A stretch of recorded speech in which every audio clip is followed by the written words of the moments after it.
সারা ভারত গণতান্ত্রিক নারী সমিতির পশ্চিম জেলা সম্মেলন আজ সকাল 11টায় সিপিআইএম পশ্চিম জেলা অফিসে অনুষ্ঠিত হয়েছে এবং সেখানে সেই অনুষ্ঠানে কি কি বিষয় নিয়ে আলোচনা করা হয় শুনবো সংশ্লিষ্টদের পক্ষ থেকে।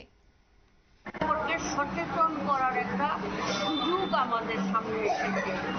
আজকের সম্মেলনে আমরা দেশীয় রাজনীতি, আন্তর্জাতিক ক্ষেত্রে গাজা ভূখণ্ডে সাম্রাজ্যবাদীদের যে আগ্রাসন এবং ইসরায়েলের যে বর্বরোচিত আক্রমণের ঘটনা, সেগুলোর নিন্দা যেমন জানাবো, সেই সঙ্গে আমাদের দেশে বিজেপি নেতৃত্বাধীন এনডিএ সরকারের শাসনে গোটা দেশ জুড়ে যে অরাজকতা, দুর্বৃত্ত রাজ, দুর্নীতি এবং স্বজন পোষণ, সেই সঙ্গে মানুষের গণতান্ত্রিক অধিকার হরণ, সংবিধান প্রদত্ত মৌলিক অধিকারগুলো কেড়ে নেওয়া, নারীদের অধিকার মর্যাদা ক্ষুণ্ণ করা, নারী নির্যাতন, কাজ, খাদ্য, বেকার সমস্যা, আদিবাসীদের জীবন সংকট নিয়ে আমরা আজকের সম্মেলনে আলোচনা করব।